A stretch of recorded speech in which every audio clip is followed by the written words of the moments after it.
সোনাই নদীর দুই পাড়ের মানুষ আজ মেতেছে ঈদের আনন্দে।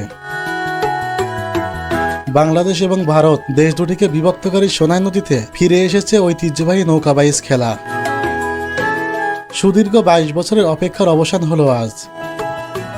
লাখো লাখো মানুষের উপস্থিতিতে মুখরিত হয়েছে সোনাই নদীর দুই পাড়।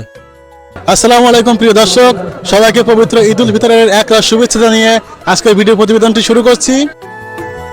বাংলাদেশের সাতক্ষীরা জেলার কলারোয়া উপজেলার ভারতীয় সীমান্ত ঘেঁষা কেরাগাছি জনপদের পাশ দিয়ে বয়ে চলা সোনাই নদী বাংলাদেশ এবং ভারত দেশ দুটিকে আলাদা করেছে। ঐতিহাসিক দিক থেকে দেশ দুটি তাদের ভ্রাতৃত্ববোধ বজায় রাখতে বহু বছর আগে থেকে মুসলমানদের সর্বোচ্চ ধর্মীয় উৎসব ঈদ উল ফিতর উপলক্ষে যৌথভাবে সোনাই নদীতে নৌকাবাইজ প্রতিযোগিতার আয়োজন করে থাকত। কিন্তু 2002 সালের পর থেকে অনাকাঙ্ক্ষিত কোনো কারণে সেই ঐতিহ্যবাহী নৌকাবাইজ খেলাটি বন্ধ হয়ে যায়। তারপর সুদীর্ঘ 22 বছরের করুণ অপেক্ষার পরে আজ 2024 সালের মুসলমানদের সর্বোচ্চ ধর্মীয় উৎসব ঈদ উল ফিতর উপলক্ষে ঐতিহ্যবাহী নৌকাবাইজ খেলাটি পুনরায় চালু করা হয়েছে। লাখো লাখো মানুষের পদচারণায় মুখরিত হয়েছে সোনাই নদীর দুই পাড়। ঐতিহ্যবাহী নৌকাবাইজ খেলাটি দেখার জন্য বহু দূর দূরান্ত থেকে মানুষজন এখানে উপস্থিত হয়েছেন এবং আমরা দেখতে পাচ্ছি এখানে লাখো লাখো মানুষের উপস্থিতি। আমরা কিছু দর্শকের কাছে চলে যাব, তাদের মতামত জানতে চাইবো, তাদের অনুমতি জানতে চাইবো। আছে কিছু কোথা থেকে আসছো? অনুভূতি বলবো ভাই, অনুভূতি খুব ভালো লাগছে, কারণ এখানে বাইশ খেলা অনেকদিন পর হচ্ছে। কেমন লাগছে আপনার এখানে? ভালো লাগছে। আপনি কিছু বলবেন? আরে ভালোই লাগছে ভাই। আচ্ছা, এখনো খেলা শুরু হয়নি, তারপরে মানুষজন তাদের অনুভূতি শেয়ার করছে। আমরা দেখতে পাচ্ছি এখানে নদীতে অলরেডি একটা নৌকা চলছে, কিন্তু এখনো খেলাটি শুরু হয়নি। আমরা আরো কিছু মানুষের কাছে চলে যাব। ভাই, আপনি কোথা থেকে আসছেন ভাই? না, আমাদের বাসায় তো। আপনার বাসা এখানেই, তাই তো? এটা অনেকদিন পরে এই খেলাটি চালু হয়েছে, আপনারা জানেন, সব দেখছেন। আমাদের এই জায়গায় দীর্ঘ 22 বছর ধরে ভাই, আমাদের এই জায়গায় দীর্ঘ 22 বছর ধরে 22 খেলা হয়নি, কিন্তু এখন যেতে 22 খেলা হচ্ছে, এটা আমাদের কাছে বিশাল বড় একটা জিনিস। আপনার অনুভূতি যেটা বুঝতে পারলাম, সেটা সুদীর্ঘকালের গ্যাপ থাকার পরে যে আনন্দটা পাচ্ছেন সেটা ভাষায় প্রকাশ করার মতো না, এরকম। হ্যাঁ হ্যাঁ, ঐতিহ্যবাহী এই নৌকাবাইজ খেলাটি উপভোগ করতে এখানকার গণমানুষের সাথে সামিল হয়েছেন জনমানুষের নেতা কলারোয়া উপজেলা চেয়ারম্যান জনাব আমিনুল ইসলাম লালটু। বিসমিল্লাহির রহমানির রহিম। আজকে সোনাই নদীর পাড়ে দাঁড়িয়ে যে জায়গাটিতে দাঁড়িয়ে আছি আমরা নৌকাবাইজ দেখার জন্য। আজকের ভারত এবং বাংলাদেশের যৌথ উদ্যোগে যে নৌকাবাইজটি হচ্ছে, এটা 22 বছর আগে বাংলাদেশ এবং ভারতের মধ্যে আমাদের বন্ধু প্রথম দেশ হলো ভারত, সেই স্বাক্ষর রেখেছেন বিভিন্ন তাদের কাজের মাধ্যমে। 1971 সালের মহান স্বাধীনতা যুদ্ধে যেমন আমাদের বন্ধু দেশ হিসেবে ভারত বাংলাদেশের 1 কোটি মানুষকে আশ্রয় দিয়ে তাদেরকে আশ্রয় দিয়েছিল, তেমনিভাবে আমরা মনে করি আজীবন আমাদের ভারত হলো আমাদের বন্ধু প্রথম দেশ। বিপদে আপদে, মহাবিপর্যয়ে এবং প্রাকৃতিক দুর্যোগে তারা সবসময় এই বাংলাদেশের পক্ষ থাকেন। এজন্য আজকে এই একটি পবিত্র দিনে আমরা মুসলমান সম্প্রদায়ের মানুষ, আমরা মনে করি যে আমি ভারত সরকারকে আমি তাদেরকে ধন্যবাদ, অভিনন্দন এবং সাথে সাথে জানাচ্ছি ঈদ মুবারক। আমরা দীর্ঘ 22 বছর এই নৌকা বাইজটি বন্ধ ছিল।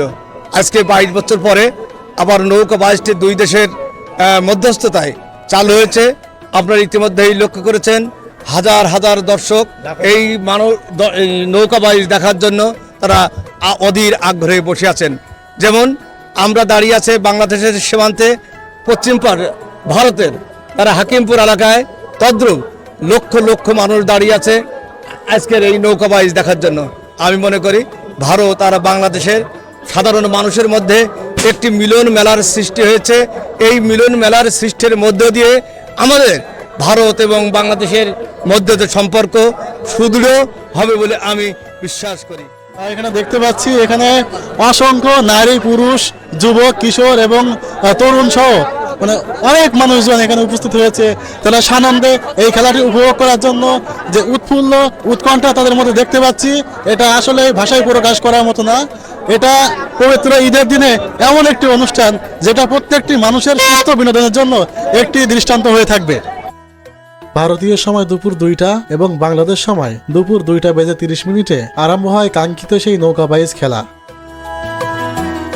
উৎসবটা আপনার কাছে কেমন লাগছে? দীর্ঘ 18 বছর পর আবার নতুন করে এই জিনিসটা পেয়েছি, আমরা খুব আনন্দিত। তো আলহামদুলিল্লাহ আমরা খুব খুশি। সবাইকে ঈদের শুভেচ্ছা, ঈদ মুবারক।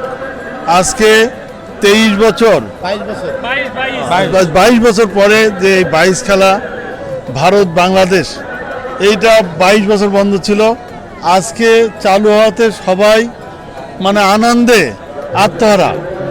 তা আমরা চাইব আগামীতে যাতে বড় আকারে এই খেলাটি আমরা সবাই মিলে একসঙ্গে করতে পারি, বা আমাদের বাংলাদেশের লোকও যাতে অংশগ্রহণ করতে পারে, এইটা আইন শৃঙ্খলা রক্ষা বাহিনীর কাছে আমি অনুরোধ জানাচ্ছি আর কি। কিন্তু এই প্রতিযোগিতায় বাংলাদেশের কোনো নৌকা কিংবা প্রতিযোগী অংশগ্রহণ করেননি। কেলাগাছি গ্রামের অপর প্রান্তে ভারতের হাকিমপুর জনপদের ঐকান্তিক চেষ্টায় সফল হওয়া এই নৌকাবাইজ প্রতিযোগিতায় শুধুমাত্র ভারতীয় প্রতিযোগীরাই অংশ নিয়েছে।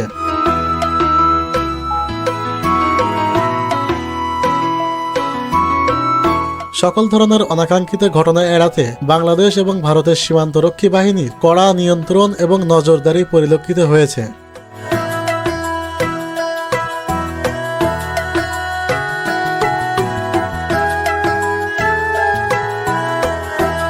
তাছাড়া এই প্রতিযোগিতা চলাকালীন সময় ও শেষ হয়ে যাবার পরেও বাংলাদেশের কেলাগাছি ইউনিয়নের সীমান্তবর্তী এলাকাগুলোর রাস্তাঘাট তীব্র যানজট দেখা গিয়েছিল। আমরা মনে করি আজকের এই নৌকা বাইচটির মাধ্যমে দুই দেশের মধ্যে আমাদের যে সম্পর্ক আরও মজবুত হবে, এই প্রত্যাশা রেখে এখানে যারা উপস্থিত হয়েছেন সবাইকে আরও একবার ঈদের শুভেচ্ছা জানিয়ে আমি আমার কথা সচ্ছি। ঈদ মোবারক, ঈদ মোবারক, ঈদ মোবারক।